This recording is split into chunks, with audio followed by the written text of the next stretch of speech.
ನಮಸ್ತೆ, welcome back to my channel. ಎಲ್ಲರೂ ಹೇಗಿದ್ದೀರಾ? ಇವತ್ತು ಗೀ ರೈಸ್ ಮಾಡ್ತಾ ಇದ್ದೀನಿ. ಇಲ್ಲಿ 2 ಕಪ್ ಬಾಸುಮತಿ ರೈಸ್ ತೊಗೊಳ್ತಾ ಇದ್ದೀನಿ. ಇದನ್ನು ವಾಶ್ ಮಾಡಿ ಒಂದು 10 ನಿಮಿಷ ಸೋಕ್ ಮಾಡೋಕ್ಕೆ ಇಟ್ಕೊಳ್ಳೋಣ.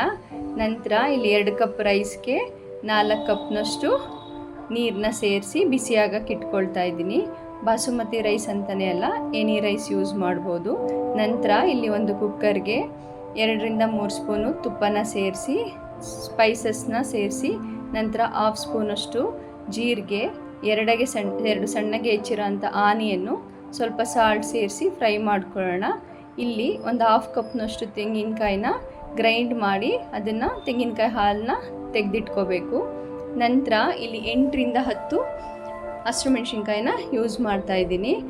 ಅದು ಚೆನ್ನಾಗಿ ಫ್ರೈ ಆದಮೇಲೆ 1 ಸ್ಪೂನಷ್ಟು ಜಿಂಜರ್ ಗಾರ್ಲಿಕ್ ಪೇಸ್ಟ್ನ ಹಾಕಿ ಅದನ್ನು ಕೂಡ ಚೆನ್ನಾಗಿ ಫ್ರೈ ಮಾಡಬೇಕು. ಯಾಕೋ ತುಪ್ಪ ಸ್ವಲ್ಪ ಕಮ್ಮಿ ಅನಿಸ್ತು, ಮತ್ತೆ 1 ಸ್ಪೂನ್ ತುಪ್ಪ ಸೇರಿಸಿ 2 ಸಣ್ಣಗೆ ಹೆಚ್ಚಿರೋ ಅಂಥ ಟೊಮೆಟೊನ ಹಾಕಿ ಇದು ಚೆನ್ನಾಗಿ ಮೆತ್ತಗಾಗೋವರೆಗೂ ಬೇಯಿಸ್ಕೋಬೇಕು. ಈಗ ಇಲ್ಲಿ 1/2 ಕಪ್ನಷ್ಟು ಬಟಾಣಿನ ಸೇರಿಸ್ಕೊಳ್ತಾ ಇದ್ದೀನಿ. ಇದೆಲ್ಲವೂ ಚೆನ್ನಾಗಿ ಆಯಿಲಲ್ಲಿ ಫ್ರೈ ಆಗಬೇಕು. ಈಗ ಇಲ್ಲಿ ಸ್ವಲ್ಪ ಪುದೀನ ಮತ್ತು ಕೊತ್ತಂಬರಿ ಸೊಪ್ಪನ್ನ ಸೇರಿಸಿ ಇದನ್ನು ಕೂಡ ಫ್ರೈ ಮಾಡ್ಕೊಳ್ತಾ ಇದ್ದೀನಿ.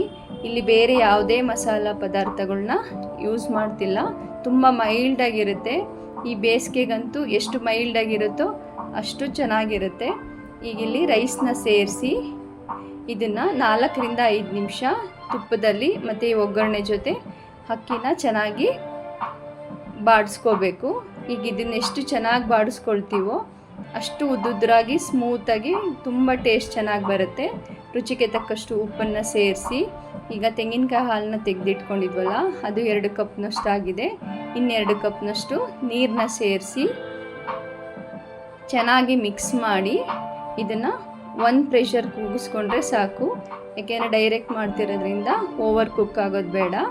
ಈಗ ಇಲ್ಲಿ ಮತ್ತೆ 1 ಸ್ಪೂನ್ನ ತುಪ್ಪ ಸೇರಿಸಿ ಒಂದು ಕುದಿ ಬಂದ ಮೇಲೆ ಕುಕ್ಕರ್ನ 1 ಪ್ರೆಷರ್ ಕೂಗಿಸ್ಕೊಳ್ತಾ ಇದ್ದೀನಿ. ನೋಡಿ, ಬಿಸಿ ಬಿಸಿ ಗೀ ರೈಸ್ ರೆಡಿಯಾಗಿದೆ.